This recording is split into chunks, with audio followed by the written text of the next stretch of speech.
हाथ की रेखाओं से जानिए शादी कैसी होगी, अरेंज या लव। क्या हाथ की लकीरें बताएंगी कि रिश्ता टिकेगा?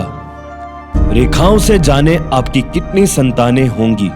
हाथ से देखें आपकी संतान का स्वास्थ्य कैसा होगा। तो आइए आप खुद अपनी रेखाओं से जानिए अपना और अपनों का भविष्य। सीखे हस्त रेखा विज्ञान देश के जाने माने एस्ट्रो अंकल डॉक्टर पवन सिन्हा गुरुजी से। साथ ही गुरुदेव देंगे आपके प्रश्नों के उत्तर भी। 18 मई 2025 प्रातः 11 बजे से। अभी रजिस्टर करने के लिए नीचे दिए गए लिंक पर क्लिक करें। राम राम सभी को। कैसे हैं आप सभी लोग? बहुत ज्यादा गर्मी बढ़ चुकी है, तो इतनी गर्मी में आप सभी लोगों को पानी पीना चाहिए। पर ये पानी कितना पीना चाहिए, कैसे पीना चाहिए, इसका भी एक प्रोसेस होता है। और इस पानी से क्या क्या बेनिफिट्स हमें मिलते हैं, ज्यादा पिया तो क्या क्या नुकसान हो सकते हैं, ये सभी चीजें अगर आपको जाननी है तो बने रहिए हमारे साथ एपिसोड में। तो चलिए शुरू करते हैं। जय भारता जय भारता जय भारता।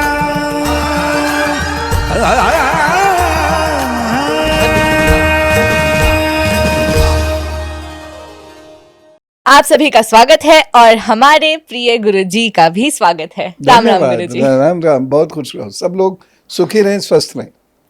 गुरुजी, गर्मियां बहुत ज्यादा आ गई हैं। सभी लोग बीमार पड़ रहे हैं इस गर्मियों में क्योंकि वो पानी नहीं पीते, डिहाइड्रेशन हो जाती है। तो किस तरीके से, कितनी मात्रा में पानी पीना चाहिए? ये बहुत महत्वपूर्ण प्रश्न है और आज इसी पर हम लोग बातचीत करेंगे, तो ये बड़ा अच्छा रहेगा। देखिए, सामान्यतः ये एक नियम बना दिया है कि हर व्यक्ति को इतना पानी पीना ही चाहिए। ये नियम बिल्कुल ठीक नहीं है। जिन लोगों की बॉडी जितनी ज्यादा डिहाइड्रेट होती है, यानी जितनी तेजी से उसमें पानी की कमी होती है, या जिन लोगों को जितना ज्यादा मशक्कत मेहनत करनी होती है, उसके अनुसार उन्हें पानी पीना चाहिए। यानी अगर कोई व्यक्ति ज्यादातर समय एसी में रहता है घर में या ऑफिस में, तो उसकी जो वाटर हैबिट्स हैं वो डिफरेंट होनी चाहिए बनिस्बत उस व्यक्ति के जो सड़क पर घूम रहा है या कार्य कर रहा है। एक स्टैंडर्ड अगर देखा जाए तो लगभग 8 से 9 गिलास पानी प्रत्येक व्यक्ति को पीना चाहिए। जो बच्चियां गर्भवती हैं उन्हें ज्यादा पानी पीना चाहिए। बच्चों को पानी अवश्य पीना चाहिए और वह भी लगभग वजन की मात्रा के अनुसार। जी हाँ, हर एक व्यक्ति की जो वाटर इनटेकिंग कैपेसिटी है ये उनके वजन के अनुसार है। लगभग 20 से 22 किलो पर 1 लीटर पानी बनता है प्रतिदिन। अब इस अनुसार आप अपना वजन कर लीजिए और उसको आप निकाल लीजिए और आप मल्टीप्लाई कर लीजिए कि आपको कितना पानी पीना है। दूसरी बात, यदि फिजिकल वर्क आपका ज्यादा है, आप धूप में घूम रहे हैं, निकल रहे हैं, क्योंकि काम तो नहीं रुक सकते आपको, हम ये तो कह नहीं सकते कि 3 महीने आप घर के भीतर रहें। तो अगर आप धूप में निकल रहे हैं, स्वेटिंग ज्यादा आपकी हो रही है, या कुछ लोगों को आदत होती है अधिक स्वेटिंग की, तो ऐसे लोगों की वाटर इनटेक कैपेसिटी ज्यादा होनी चाहिए। ऐसे लोगों को पानी अधिक पीना चाहिए। और मैंने जैसे अभी कहा, गर्भवती महिलाओं को पानी अधिक पीना चाहिए। अच्छा, यहां पर एक चीज का और मैं आपको ध्यान दिलाना चाहता हूं। अगर आपकी यूरिन पीली ज्यादा है तो पानी आपकी बॉडी डिमांड कर रही है और आप ज्यादा से ज्यादा पानी पीजिए, ज्यादा से ज्यादा पानी पीते रहिए। कब तक? जब तक आपका यूरिन वाइट ना निकलने लग जाए। तो ये इंडिकेशन है इस बात का कि आपकी बॉडी कितना पानी डिमांड कर रही है, और यदि उसको उतना पानी नहीं मिला तो वह नाना प्रकार की बीमारियों में जकड़ सकती है। एक बात मैं और कहना चाहूंगा, एक मिथ है कि सब लोगों को 70% अपने वजन का पानी तो पीना ही पीना चाहिए। यह आवश्यक नहीं है। मैं एक चीज यहां कहना चाहूंगा कि अधिक पानी पीने से भी रोग होते हैं। अधिक पानी पीने से भी व्यक्ति बीमार पड़ सकता है। अधिक पानी से भी उसे मूर्छा आ सकती है। तो जो मैंने आपको अभी इंडिकेटर्स बताए यूरिन वाले और स्वेटिंग वाले, उसके अनुसार ही पानी पीजिए। 8 गिलास पानी प्रतिदिन अपने भीतर जरूर रखिए और पेरेंट्स कृपा करके ये ध्यान दें कि बच्चे के अंदर भी उसके वजन के अनुसार यानी 20 से 22 किलो पर 1 लीटर इतना पानी उसको प्रतिदिन अवश्य दीजिएगा, क्योंकि अगर पानी की कमी हुई तो उसके सोचने समझने की शक्ति में भी फर्क हो जाएगा, उसको लू ज्यादा पकड़ेगी और वो बीमार होगा, पेट में कब्ज होगा, मरोड़े उठनी शुरू हो जाती हैं ऐसे बच्चों के, हाथ पैरों में भयंकर दर्द होने लगता है और दर्द के साथ यदि तेज बुखार हो तो कृपा करके चिकित्सीय सलाह जरूर ले लें, इग्नोर ना करें इस बात को। एक बात मैं और कहूं, आजकल क्या होता है, प्यास लगी तो शीतल पे उन्होंने कोल्ड ड्रिंक्स जिन्हें कहते हैं वो ले लिया। पानी की कमी कुछ भी और चीज पूरी नहीं कर सकती, पानी की कमी पानी ही पूरा करेगा।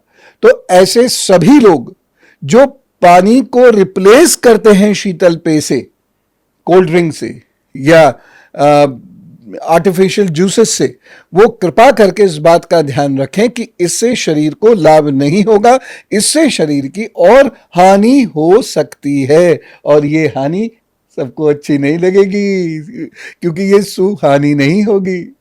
तो इन बातों का ध्यान अवश्य रखना चाहिए सभी लोगों को। एक बात मैं और कहना चाहता हूं और ये बात आपको झटका देगी, जिन लोगों के लग्न सूर्य, मंगल, शनि और राहु से प्रभावित होती है, ऐसे लोगों के शरीर में ताप अधिक होता है और गर्मियों में ऐसे लोगों को अपना ध्यान विशेष रूप से रखना चाहिए और थोड़ी थोड़ी देर में इन्हें लगातार पानी पीते रहना चाहिए। और अगर जल में ताज़ा नींबू डाल दें हम तो फिर क्या कहने, वो आपके शरीर को सुखी बनाएगा और पुष्ट रखेगा। गुरुजी, ये एस्पेक्ट तो मैंने पहली बार आप ही के मुख से सुना है कि लाइफस्टाइल के अकॉर्डिंग हमारी पानी पीने की आदतें होनी चाहिए, कि हमारा वजन कितना है इसके अकॉर्डिंग हम डिसाइड करते हैं। तो ये तो बहुत अद्भुत सी बात है। साथ ही एक चीज़ आपने कोल्ड ड्रिंक्स और अदर ड्रिंक्स को लेके कही, तो लोग जो फ्रिज का पानी पीते हैं वो भी तो हार्मफुल है। बिल्कुल बिल्कुल सही बात पूछी, कही बल्कि आपने, आपके श्री मुख से बड़ी अच्छी बात निकल के आई है। चिल्ड वाटर, इसे अपनी डिक्शनरी से हटा दीजिए, इसे अपने गले से हटा दीजिए, इसे अपने ग्लास से हटा दीजिए। पिचर्स वाटर, घड़े का जो पानी होता है या एकदम फ्रेश वाटर जो होता है वही नुकसान नहीं देता और पीना चाहिए। और जो चिल्ड वाटर होता है, मैं बहुत सारे पेरेंट्स को कहना चाहूँगा कि क्या करते हैं, उनके बच्चे आए स्कूल से और उसके बाद बॉटल फ्रीज़र में रख दी और उसके बाद जब चिल्ड हो गई तो निकाल के उसको पी रहे हैं। ये मुसीबतों को बुलाना है, तो बिल्कुल मत करें। ऐसा करने से शरीर को, ख़ास तौर से लंग्स को, गलों को और दिमाग को कमज़ोरी आती है, इसलिए ये बिल्कुल नहीं करना चाहिए। ठीक है। अब यहाँ पर एक प्रश्न ये होता है कि मान लीजिए कहीं पानी नहीं है और ताज़ा पानी कहीं नहीं मिल रहा है तो क्या करें? गन्ने का जूस ले सकते हैं, तरबूज का जूस ले सकते हैं, खरबूजा खा सकते हैं, पपीता ले सकते हैं। इस प्रकार के फलों का सेवन आप करके अपनी बॉडी को हाइड्रेटेड रख सकते हैं, यानी पानी की कमी को दूर कर सकते हैं। तो फ्रूट्स से भी हम बहुत सारा पानी ले सकते हैं अपने शरीर के लिए। गुरुजी, अब जो मैं पूछने वाली हूँ वो ये है, फ्रिज का पानी तो हमें नहीं पीना है। एक बार आपने, मेरे को याद है, बहुत पहले बताया था कि हमें पानी बहुत आराम से पीना चाहिए, इससे गुस्सा कंट्रोल होता है। तो ये भी बता दीजिए। देखिए, बहुत सारे लोग गुड़ो गुड़ो गुड़ो गुड़ो गुड़ो गुड़ो गुड़ो गुड़ो गुड़ो करके पानी पीते हैं, ये ठीक नहीं है। या बहुत से लोग सीधे जग से पानी पीना शुरू कर देते हैं जब वो बहुत ज़्यादा प्यासे होते हैं। अब फौजी हैं या खिलाड़ी हैं, इनकी आदत है ये इस तरीके से हल्के से पानी को सटक जाते हैं। सब नहीं, इससे नुकसान हो सकता है। तो ग्लास में पानी लीजिए और आनंद के साथ बैठकर पानी पीजिए।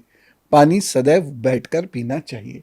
बहुत मजबूरी है, खड़े खड़े कभी भागते दौड़ते या जल्दबाजी है तो एक अलग बात, लेकिन सामान्यतः पानी बैठकर पीना चाहिए धीरे धीरे। इससे मन भी शांत रहता है और शरीर भी पुष्ट रहता है।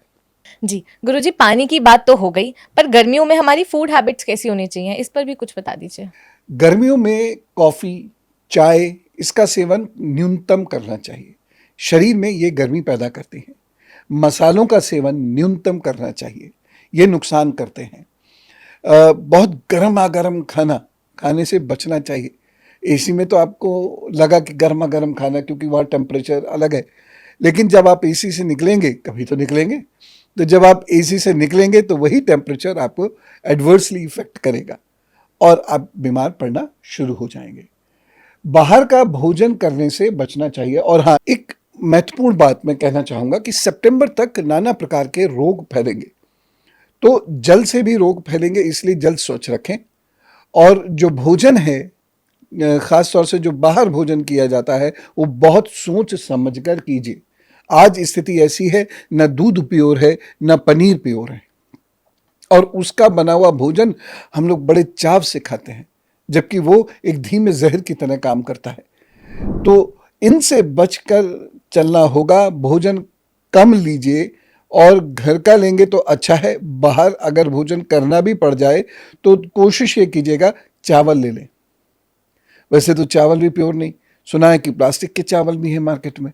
अब पता नहीं इसकी रियलिटी चेक कैसे होगा, लेकिन फिर भी मैं कहूँगा कि किसी अच्छी जगह से भोजन यदि आप करते हैं तो चावल बेहतर ऑप्शन है। तो आपने दाल चावल लिया और उससे अपना काम चलाया। बहुत ज़्यादा तला या बहुत ज़्यादा छुका हुआ भोजन ना लें तो अच्छा है। जूसेस आप ले लीजिए ताज़े निकलवा कर सामने से, वो ठीक है। एक बात और ध्यान रखें, इस समय दही बड़ा लाभ करता है। अब मान के चल रहे हैं कि सही है, वो दही मान के चल रहे हैं, तो दही है, दही का छाछ है, लस्सी है, तो ये अगर आप लेते हैं, या रायता है, तो ये अगर आप लेते हैं चावल के साथ, तो आपका शरीर हृष्ट पुष्ट रहेगा। तो ये छोटी छोटी सी चीजें हैं, लेकिन ऐसे पता नहीं चलता। जब परेशानियां बढ़ती हैं तो पता चलता है। और अगर आपको कॉन्स्टिपेशन हो रहा हो तो कुछ समय के लिए पानी की मात्रा बढ़ाएं, दही की मात्रा बढ़ाएं, और सब्जी वगैरह इन सब चीज़ों की मात्रा कम कर दें।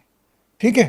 त्रिफला का प्रयोग ज़रूर कर लेना चाहिए, इससे बहुत लाभ होता है। ख़ास तौर से जिनको धूप में जाना है, काम करना है, इनको हल्का भोजन दिन में लेना चाहिए, और रात में थोड़ा सा त्रिफला ताज़े पानी के साथ ये ज़रूर ले लें, सोने से लगभग 2 घंटा पूर्व, तो वह स्वस्थ रहेंगे इन गर्मियों में।